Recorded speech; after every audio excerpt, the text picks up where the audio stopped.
This is Carrie O'Donnell from Tarot Soul Writer. And today I have a very special guest, Dani Doucette from A Healing Being. Welcome. Hello. Today we are going to discuss the legacy of Gen X and why Gen X needs to heal.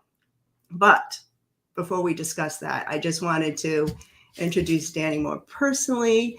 He's been a really good friend of mine from way back. In fact, I have to show these pictures. So let's see if I can set these up. We were theater buddies in high school back in the day between around 1980 and 84. So here's some funny pictures of us. This was a show, and we were just giggling about this because I just realized that Dan right here was actually a spirit guide for me in this show, A Girl in the Mirror. It was a show about a girl who had taken her own life, or tried to, I should say tried to. And in the in-between, which is something we're going to talk about today, Dani was my spirit guide in the show. And then here he had played Scrooge, and I was a little girl in the show. And then we did a show in a competition called Of Winners, Losers, and Games. And here we are right here. We were a married couple.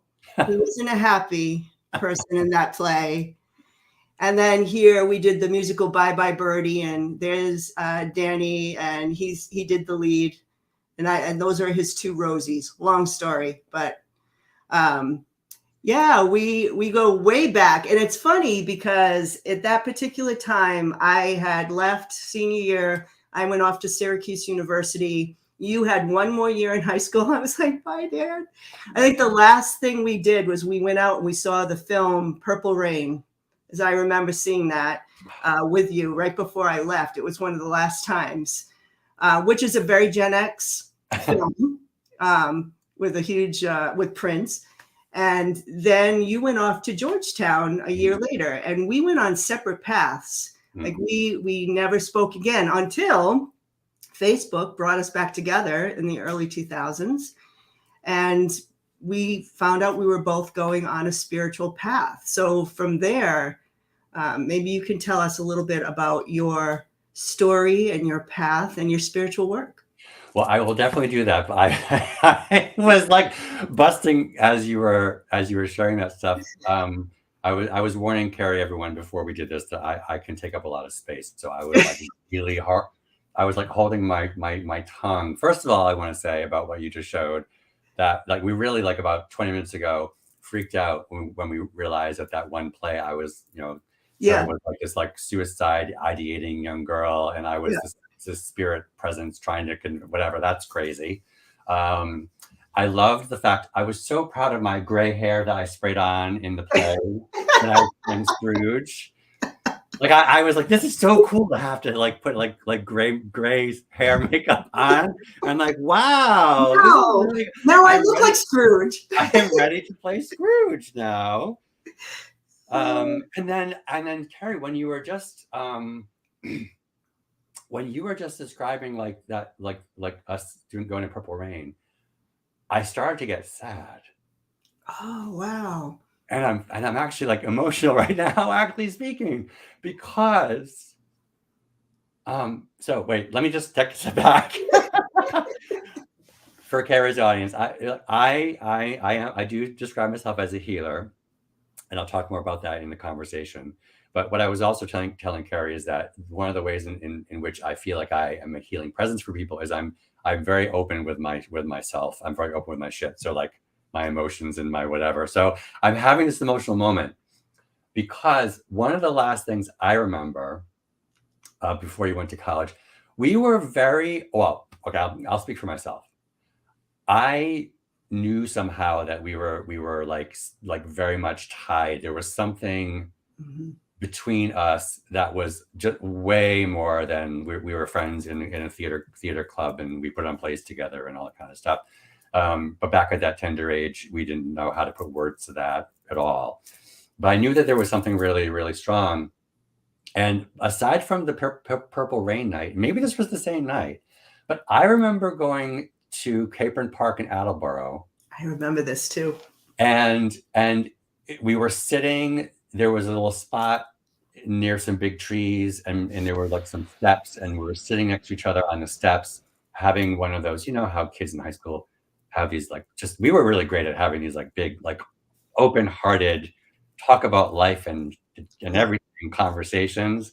And it was really it was again right before you were going off to college. I was devastated. I was devastated when you went away. I think we may have exchanged a couple of letters at first, maybe. I think we did. Maybe. That first year of Yeah, my college, I stayed yeah, in touch with you and a lot of people, but for yeah, some reason, I don't know. I'm looking back. I want to talk about that connection we had yeah, because I just remember that soul connection immediately. I remember you were a freshman, I was a sophomore, and I don't know. It just there was this connection. Like you said, when you're a kid, you don't have a word for it. right. I personally think we're in the same soul family. I think we were recognizing each other Yeah, and we could go deep even then. right, 15, 16 years old. Like you said, we could have these deep life conversations. And right, of course, it becomes very dramatic when you're a teenager. right, It's very emotional, it's very dramatic. right. But yeah, I was devastated too.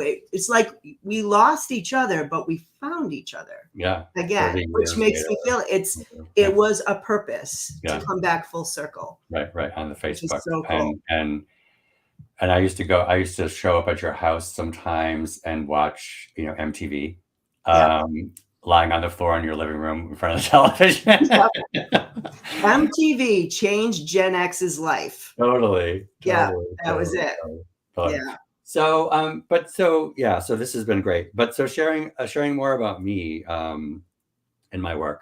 So again, talking personally, one of the first one of the earliest memories that I can think back to and grab onto right now, aside from I have one memory of standing in front of the toy box in the closet looking for my Bozo doll. That's one memory, but I don't think that has to do with this space today. But I have many memories. I mean, when I was a very small kid, because of course we were like let go to wander the woods and the neighborhood, and I used to ride my bike around town. I used to ride my bike, 7 miles to my friend Jason's house when I was, 11 years old, and that was okay. Go ride your bike, 7 miles to Jason's house.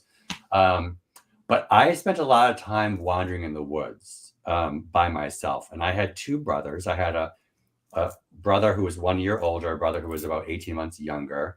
And they were generally together doing like boy stuff. I never really did boy stuff when I was a kid.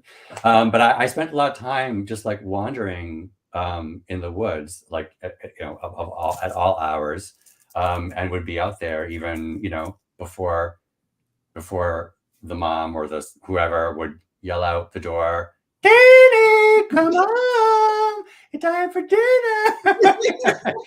But I'd be out there like like when like when you could start to see Venus in the sky, and I'd be looking up at the stars, and Mhm. I had a huge interest in astronomy and numerology when I was a kid. I there was stuff about numerology, which was another thing that I was interested in. But I spent a lot of time, just in the woods. That's a very Gen X thing.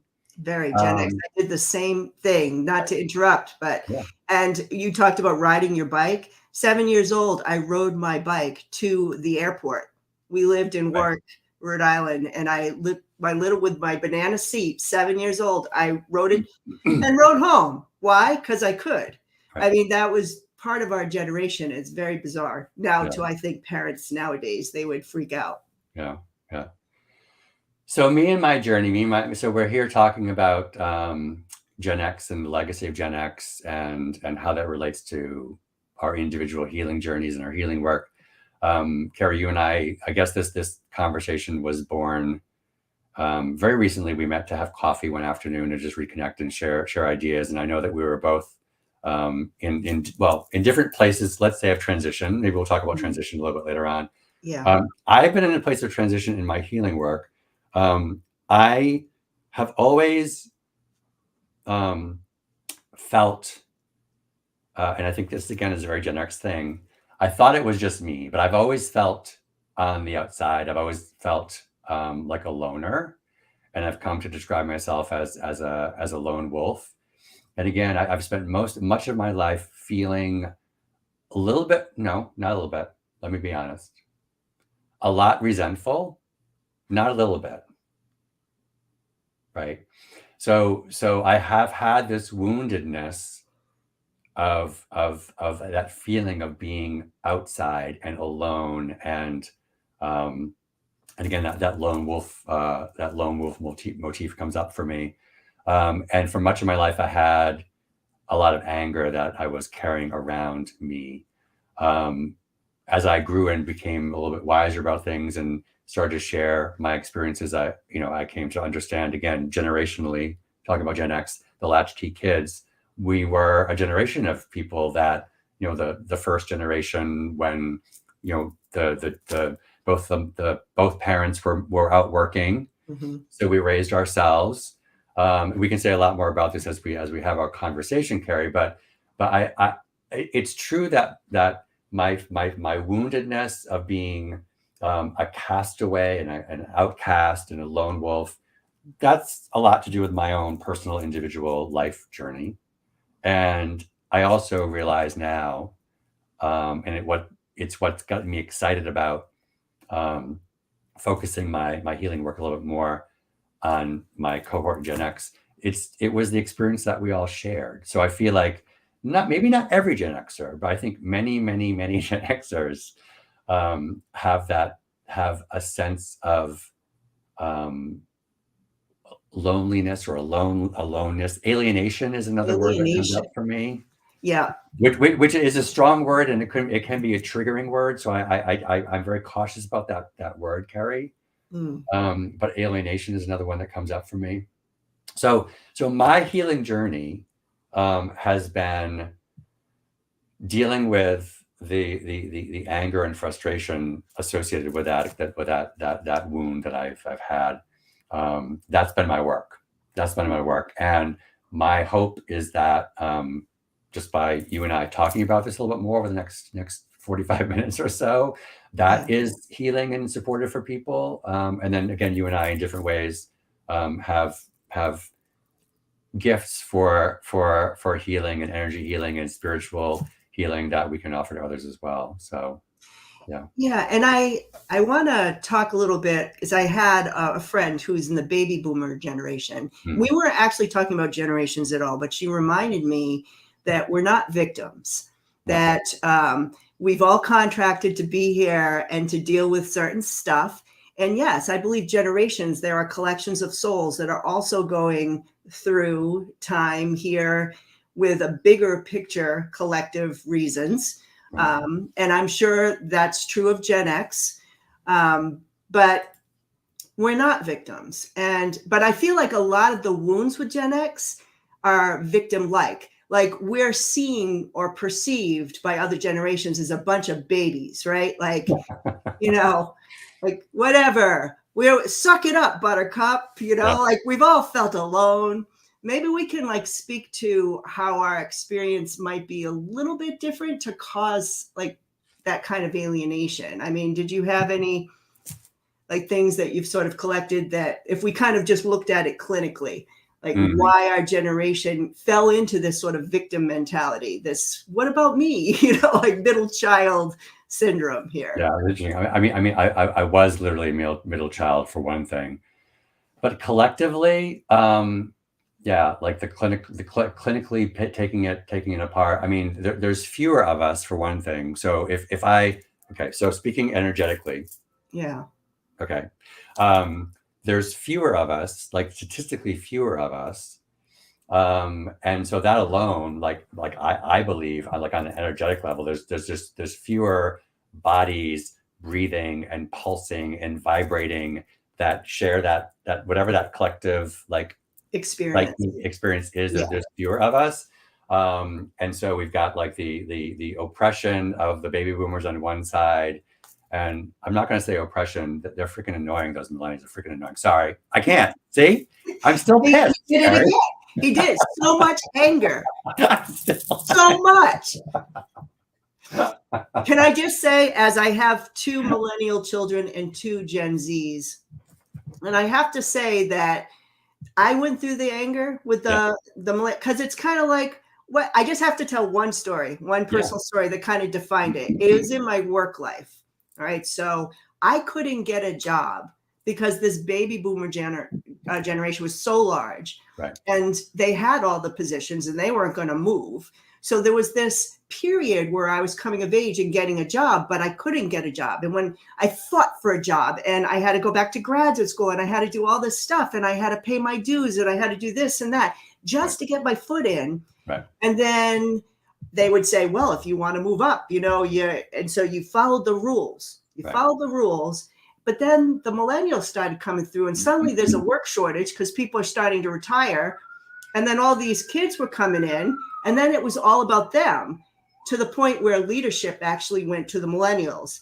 And Right. they put me in the group of the old folks like, Right. oh yeah, we're going to give it we need new energy. We need Right. new kids. I'm like, but what about me? Right. I'm only 38. I paid my dues. I followed the rules. Right. And I kind of feel like I had anger then. I mean, I feel like I'm letting it go or I'm in that process. Mhm. But it's kind of representative of where our generation was just in daily life. It's like we were like stuck. We couldn't move because of this generation. And then when this large generation came in, it was all about them. Yeah. And so again, we kind of felt slighted. Right. And I think depends on your race and your economic background and your educational background is how you would experience this. Right. But I feel like it's a common theme that we hear. Right. And I think that another aspect is if we think about, I mean, our parents, I'm going to overly generalize and probably insult someone who's watching. So I apologize. But our parents generally, I think, we were promised and we were assured of like how the world was going to work. Okay. That's right. And it was probably an overly rosy colored perspective of how the world was going to work, like coming out of the 50s and whatnot. But if we think about like what from the US perspective right now, historically, the events of like the mid and late 60s was a wrenching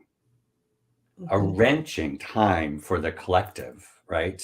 Right. And then even into the early 70s, going back to memories again, like another one of my earliest memories is watching on television. I'm trying to think. I must have been, so I was probably 4 or 5 or 6. Watching when they were evacuating the U.S. Embassy in Vietnam, and there were helicopters coming to land on the roof of the embassy to get the last few American employees out of there. And there were Vietnamese folks who had worked for the embassy. And there was a camera shot from on the helicopter showing these desperate people, the Vietnamese employees, desperately like grabbing at the helicopter, trying to get themselves evacuated. And that just like burned for me, burned into my memory and burned into my soul. It was a traumatic moment, which I for many years after that sort of blocked it out. And it wasn't until I was an adult that I remembered that I had that memory. Right. Right. So we lived through as just very small children. It's a reminder.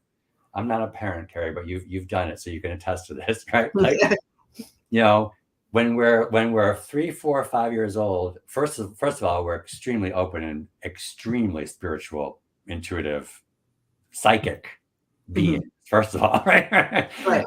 And we're very like just so like absorbing and so impressionable, and you may not look at that small child and be able to tell whether and how they're being traumatized or affected by the news and the crap that's all around us. But boy, oh boy.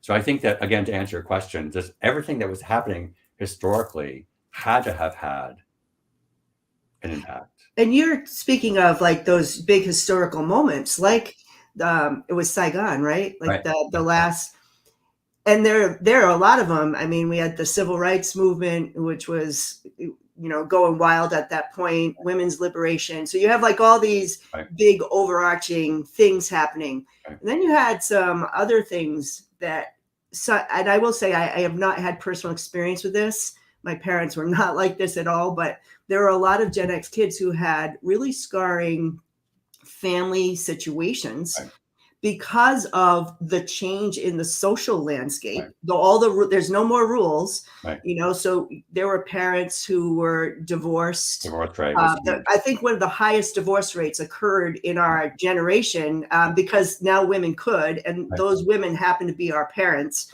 And then you also had a lot of drugs that was coming to the forefront for a lot of families, way more than, for example, boomers that might have experienced in the 50s. I mean, there's drugs in every generation, alcohol and so forth, but especially in the 70s, there was a heightened sense of decadence. I think that we were kids, we were like babies, but I feel like that affected us. We didn't get raised in many cases. And again, I'm not speaking for myself personally, but I think generationally, a lot of parents were absent in, even if they were physically there, they might not have been mentally or emotionally there because there was just so much going on. Yeah.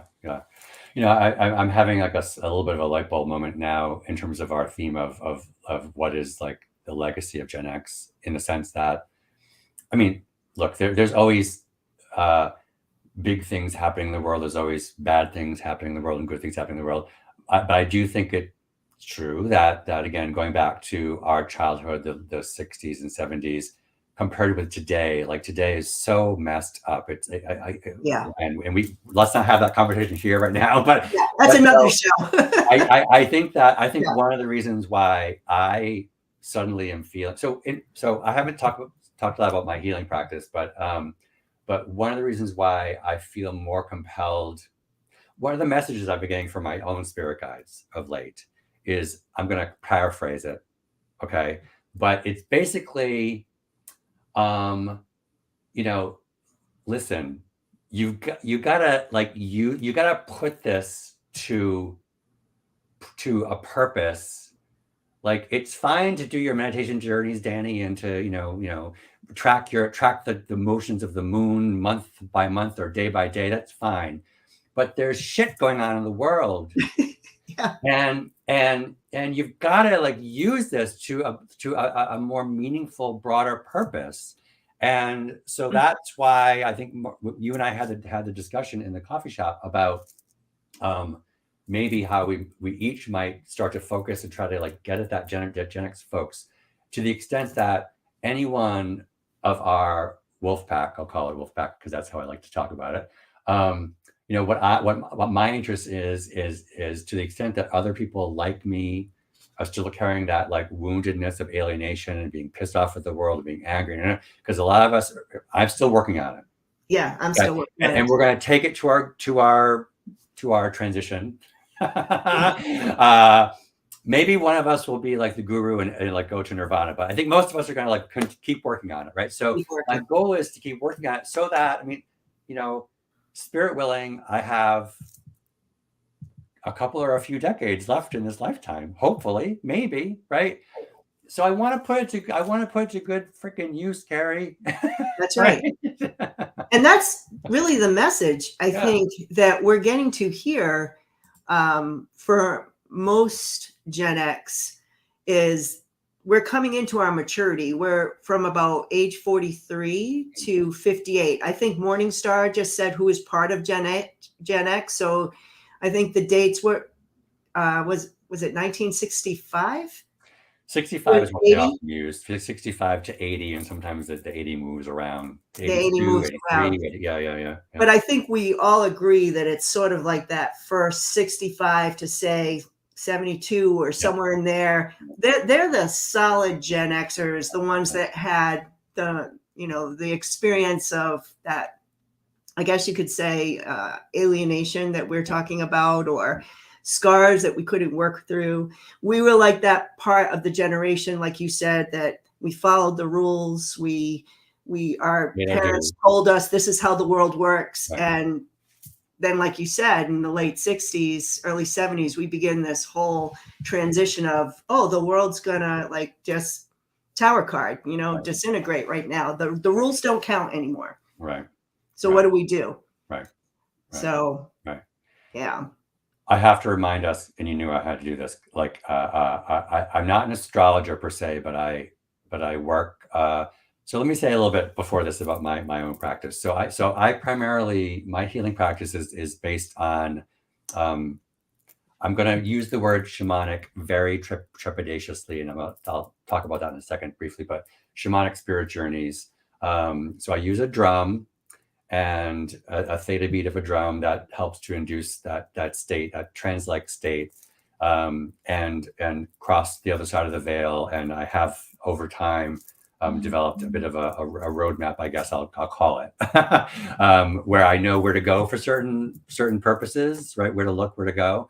But I very much actively use astrology and the tarot and the Akashic records as well in my practice. Those are ways in which when I do a meditation of some kind, I might draw some tarot cards, and that's the way in which I enter. It provides me maybe a topography for the meditation journey. It might start to introduce the particular spirits or characters or personas or essences that I interact with in that journey. So that's what I do, but most recently I've been getting much more into astrology, and again, as a wolf identified spirit, the moon is my mother, my grandmother, and I'm constantly like in touch with what the moon's doing. Mm-hmm. So you and I are having this discussion just after a full moon in Libra. And Libra is about like partnership and collaboration. So that's why I was excited for this date that we were fresh off of the Libra full moon. Well, talking about astrology and Gen X. So the planet Pluto is the Pluto of the deepest lessons and the deepest wounds and the real, like Pluto is around like the real hard lifetime work that we have to do in this incarnation. Okay, for most of the Gen X generation, and for the late boomers, our Pluto was in Virgo. So Virgo is an earth sign, right? And Virgo is very actually analytical and busybody and wants to fix things and organize things, and also is related to our healing and health and well-being. And Pluto being in that Virgo has caused there to be lots of frustration for us around, like, we want to fix and do. We were left to our own devices to like fix and do. And, when we skinned our knees, we put the Band-Aid on ourselves, right? So we're fixers. We're very like practical and grounded and earthy. Mm-hmm. But there's also that Pluto is what's caused, back to the other question, Carrie, like that's another reason why this frustration, this like maybe sometimes anger has been part of our lived experiences as a generation, because I believe because of that Pluto over there in our Virgo, frustrating our efforts to organize and analyze and move things forward. So that's another, for those of you out there who are into astrology, I would urge you to maybe look at your chart, remind yourself where your Pluto is sitting in Virgo. It did shift into Libra later on. So that to me is another answer to your question as well. Yeah. And it's funny because when you said that frustration, it just occurred to me that it's because it wasn't the right time. Like we had to absorb all of this as kids, teenagers, young adults. It's only now as we come into our maturity that I'm actually feeling a calling to let this out. Right. Like, and not just like, hello, it's me. I'm Gen X. Right. Notice me. Like, because that was like us in our 30s, right? Like, what? But now I feel like it's about being our authentic selves as we come into this maturity. Maybe this is the time that we can release that frustration and do what we were meant to do here. Right. whatever that is. Right, I right. don't know if you have any thoughts on that, but Again, Virgo. If a Pluto is in Virgo and it's about lessons of healing. right. So for those of us who identify as healers, especially, I can really understand why this would imply that we've begun to do enough of our own like healing to get to the point where you can see that ability to now turn more like outwardly and reach out to others and be a healing presence for others. Mhm. For me, it's about okay, I've always seen myself as that lone wolf, but I can still be a lone wolf, and that's important to me. I still have that desire to be. I want to be on the outside. I want to tell you, right? So that's just me. Like Yeah. that's I've always it's always been my safe place is if I'm in the world trying to fix and organize and it's being frustrated for whatever reasons, whether it's Pluto or whether it's our parents or the millennials, who knows.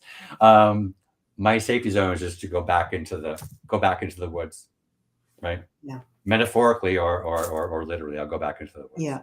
Right. That's where I'm okay. I just had another flash moment, Carrie, back to our memories. Memories. I know you were gonna just segue to something, I could see it, but No, I actually wasn't. Memory. okay. But we also somewhere in Norton, you took me. It's you. You took me to a psychic I did. And it's funny you should say this because this in the woods. popped in my head earlier. In the woods. Uh, It was one of our first psychic readings. right. Yeah. What do you remember about it?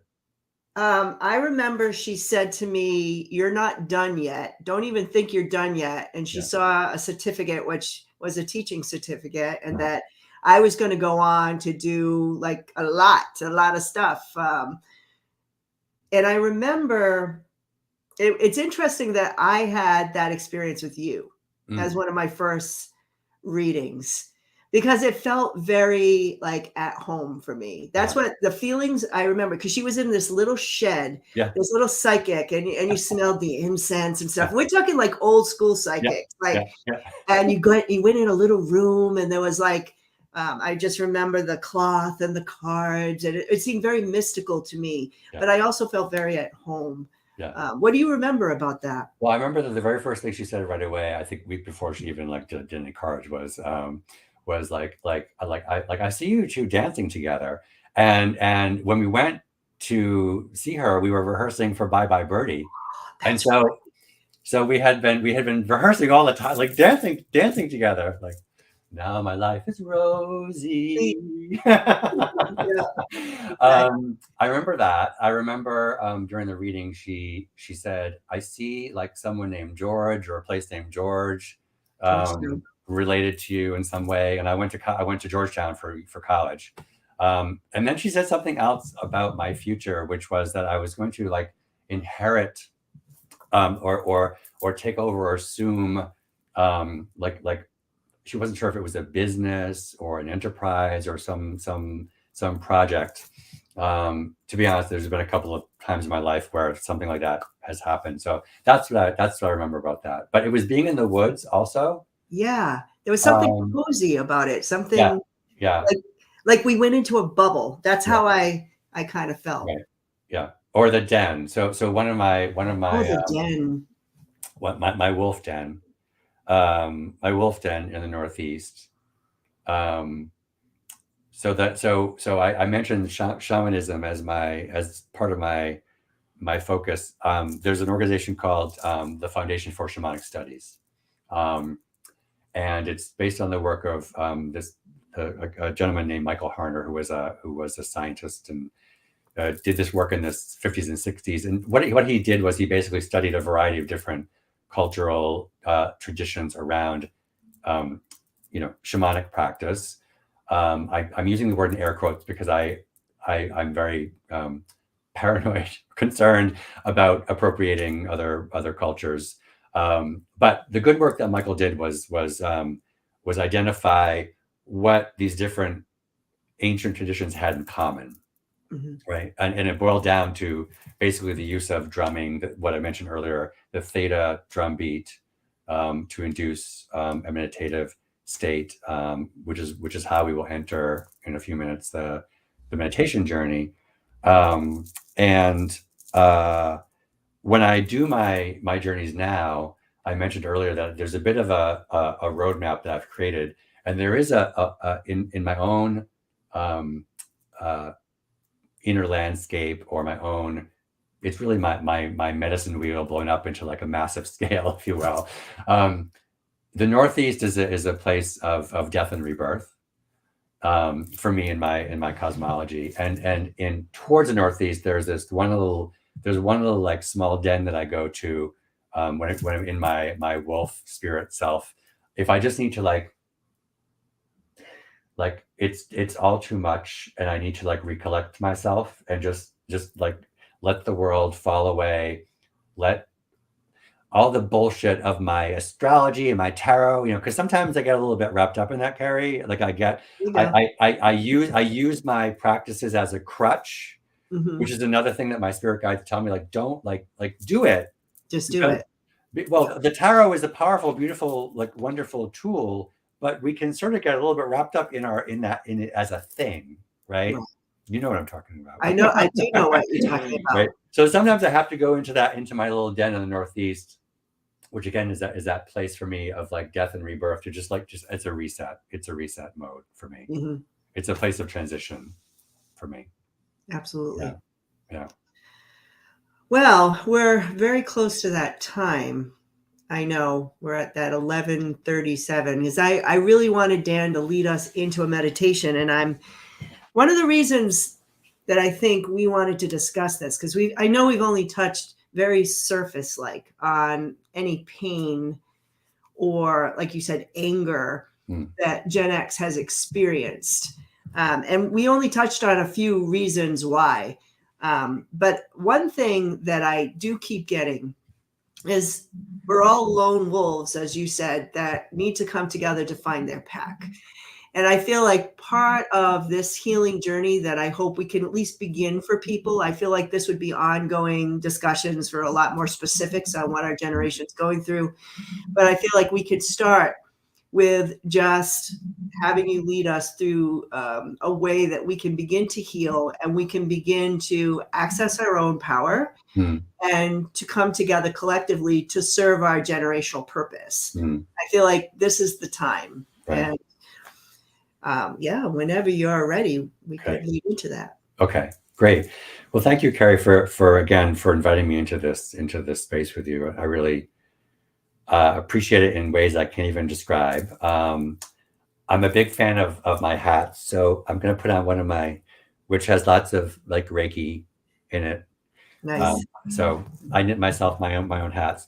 So let me just set us up a little bit for folks who have not done this type of thing before, and I just want to acknowledge there's lots of different ways to do healing practice. There's obviously many forms of meditation. I was first introduced to meditation by a teacher who focused on Buddhist meditation as sort of translated for us Westerners here.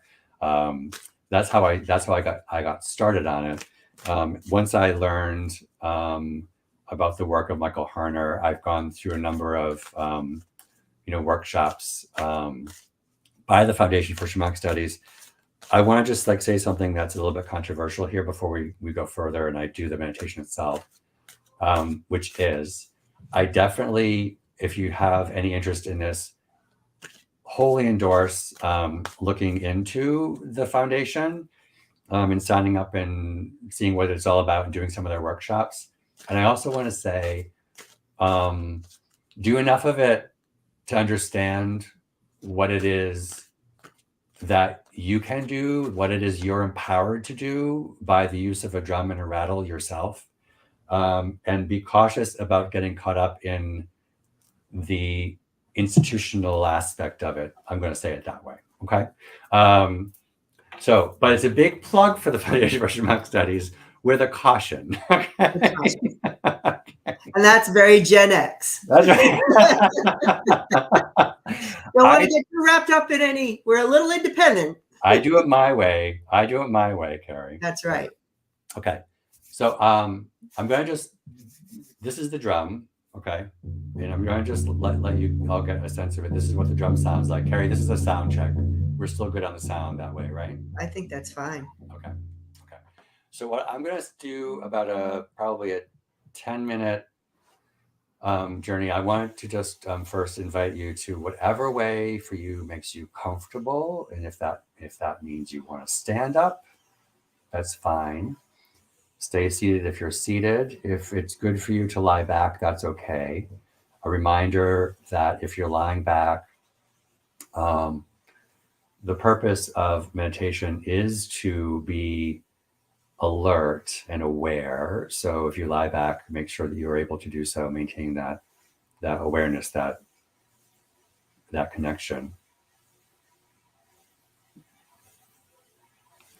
And I'm going to be speaking, suggesting places and images when we move into this this journey, this story. And again, if the images work for you, then that's beautiful and go with it. If something that I say doesn't work for you, especially if you're a Gen Xer, because of your Virgo, you will get very frustrated if you're not careful. What are you saying doesn't work for me? Don't worry about that. When we go into the essence map, we are surrendering. Okay. Meditation is an act of surrendering. So take my words, consider the images that I'm offering, and what works for you, you can flow with that. What does not work for you, you can watch it float away.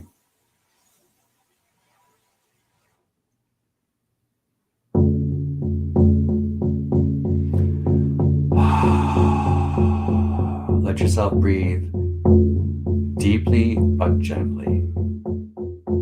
Deeply but gently.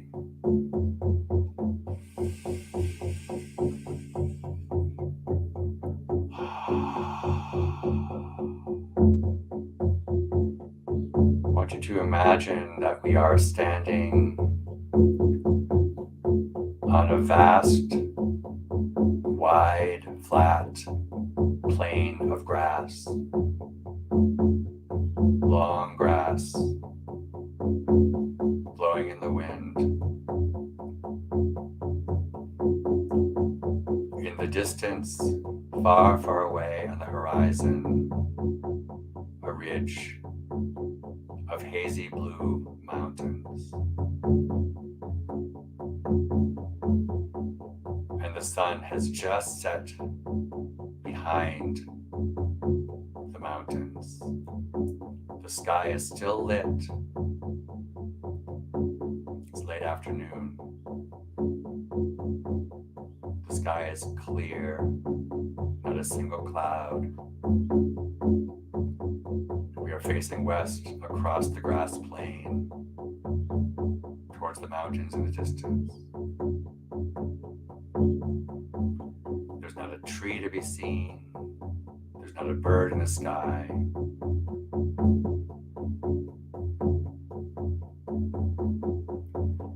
We realize that we're standing on a boardwalk of some kind. A boardwalk about 6 feet wide, inviting us to walk west through and over the grass towards the blue mountains in the distance.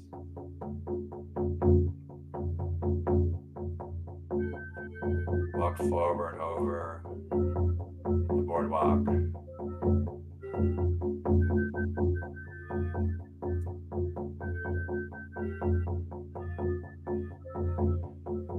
We perceive ahead of us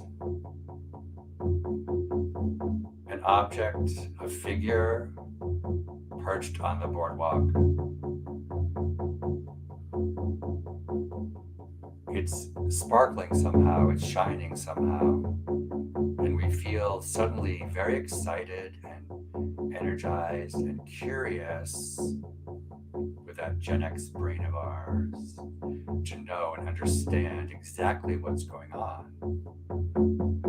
So we hasten our pace.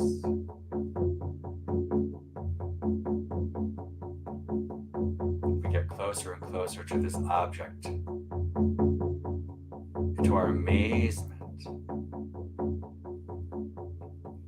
we discover it is a huge bird-like being, 40 feet tall, its wings stretched either way, 60, 80 feet. It is made of flames. Its feathers are flames. It is a small phoenix. A small phoenix perched on the boardwalk, looking to the west.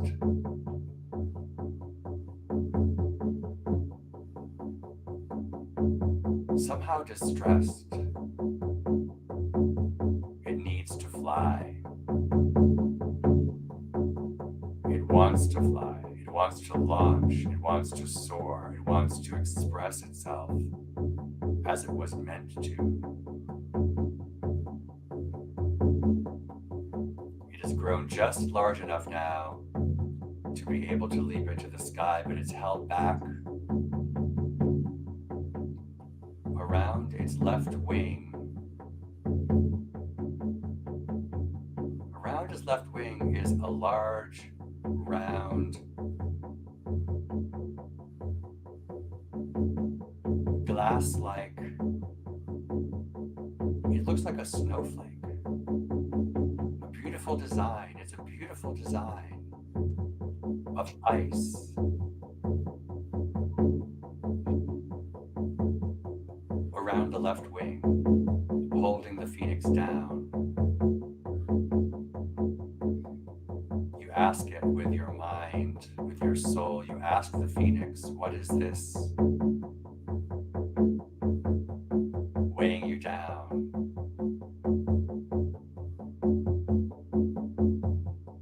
What is this weighing you down? Ask yourself, my friend, what is weighing you down from flying, from soaring, from expressing, from being all that you can be, for shining in the sky, in the world? What is that beautiful, lovely ice object weighing you down on your left wing?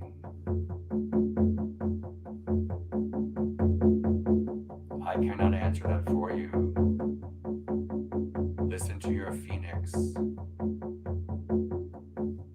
If you hear the answer, if you know the answer, if you connect between your inner core, your deepest self, and your phoenix, that connection will allow that phoenix to breathe your beautiful hot breath and melt the object weighing you down. If you allow yourself to know and hear what holds you back, what holds you down, my friend, listen now. What is the one bit of wisdom coming to you, beckoning to you?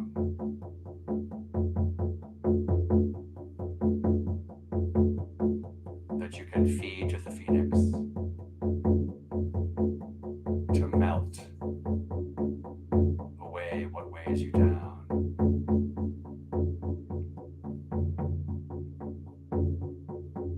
Our healing work is our work of knowing ourselves, friends. Knowing and knowledge. We have to ask ourselves the deepest questions, the scariest questions that we want to ignore. We need to surrender ourselves to the answers to those questions. It is this dialogue.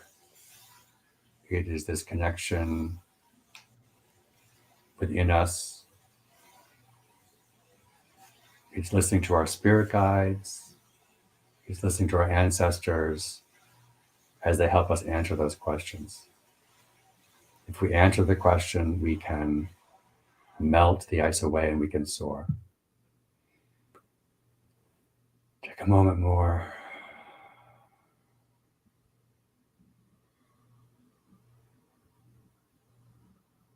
And listen.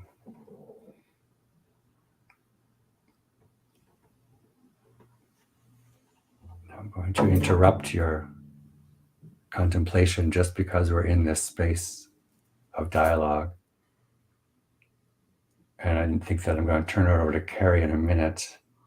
I want to suggest to you that after we end this, and you can take another 5 or 10 minutes to yourself, the best thing you can do is pick up a pen and paper and bring yourself back to this moment and bring yourself back to the open plain facing west and write whatever comes to you, write it, okay? And hear the answer and heal and let your phoenix rise.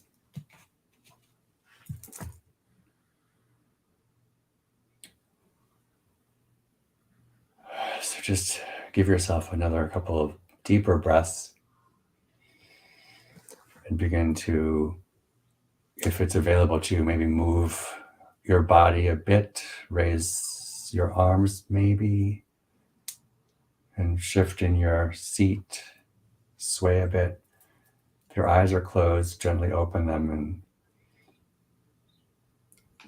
bring your awareness back up into this active conversational state here with us. I know, again, it's hard to do these meditations in this way and then come back and start to chit chat. Okay. So I'm acknowledging that right here. Wow. Bringing us out there and then bringing us back. It's tough. Yeah.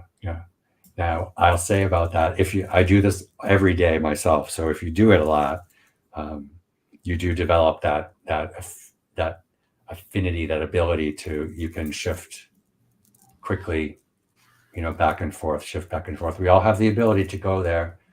We don't have to rely on someone else necessarily to take us into those spaces. Someone like myself or Carrie, we practice a lot. And so we're able to guide and to support. But ultimately, we all are empowered to do this, right? You don't need me to do this. That's my most important message, I think, Carrie. Yeah. Yeah. You can do it yourself, ultimately. Exactly. Yeah. But if you need help, and this is a good time before I do the cards that I had pulled for today, please subscribe to Dan's channel. You're going to find his information below this broadcast. Like, subscribe, see his videos. He does a lot of little meditations. So if you need that help, I love the fact that you said when you're at a certain space, like, and you're called to write something, write it. That's soul writing, getting yourself in that meditative space and then being able to write and connect to messages. So yeah, exactly. Do you remember these guys? Gen X, college rule. That's all you need.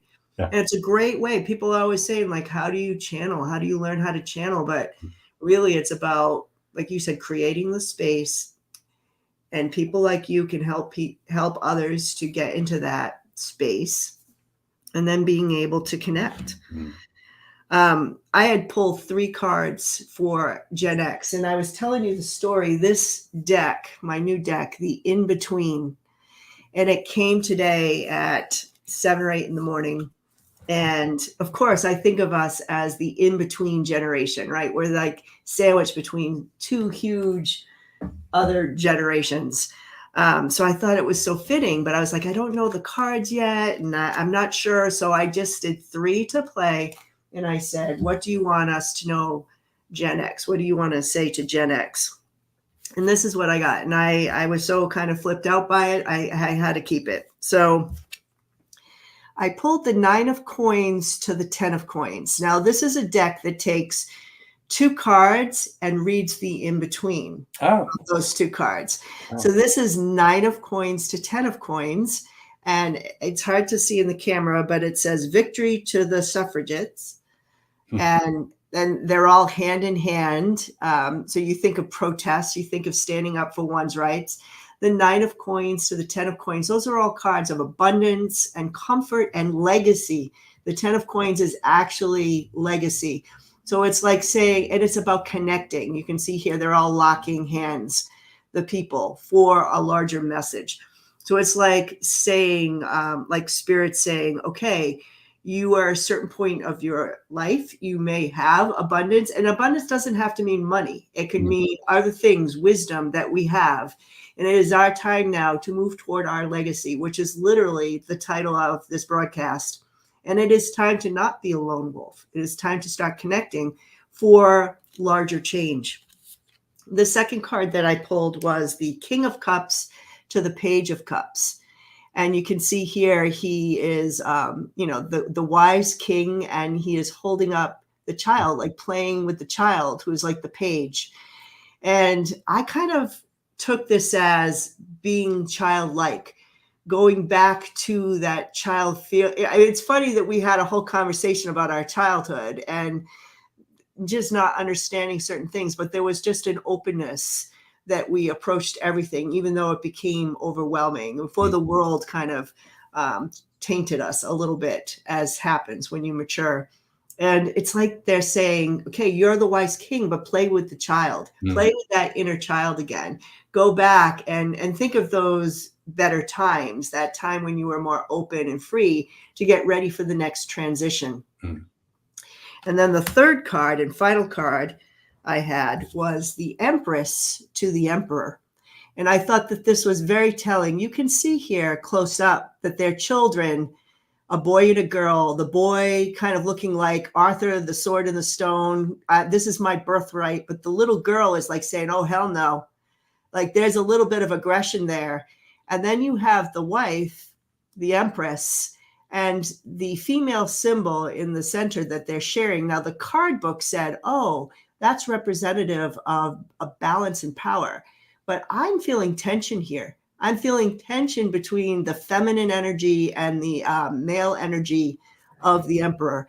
And for me, this was a sense that we're in that in between, bringing in this the feminine energy that a lot of psychics have said we're coming into, a different age, a different world where there needs to be more balance. And I find it interesting. It's all about gender and patriarchal kind of energy and how there's a sense of balance here. So I did kind of feel like we're a balancing act as a generation, that we're here to kind of, there's tension, but we're here to ease that tension, to find more balance.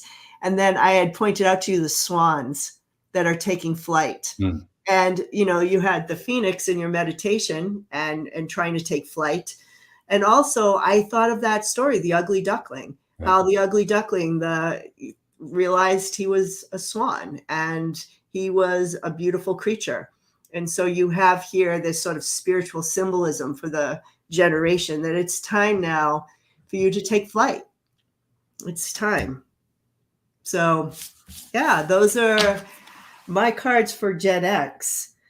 Do you want to, do you have cards with you? I mean, oh God, yes, I have cards with me. I mean, what I would say about that, just because I'm always relating astrology and my cards. So as a reminder that 9 to 10 of coins, pentacles. I was talking earlier about Pluto and Virgo. Virgo was an Earth sign. Pentacles, coins are Earth. Yeah, so that's just another what's the word?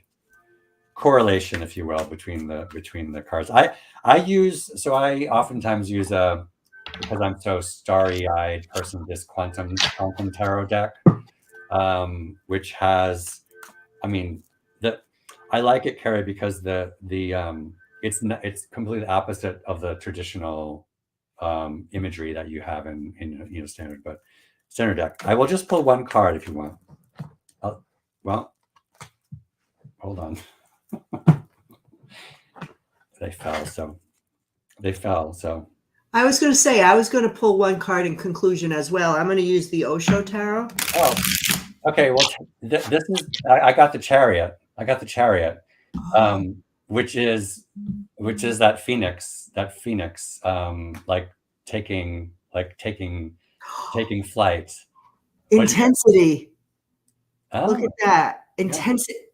I'm getting flight from that too. Yeah. With all the colors behind. And fiery and hot. And fiery and hot. Yeah. Well, because this Chariot image in this deck is actually like a rocket. The image is Einstein, and it's like a rocket taking off.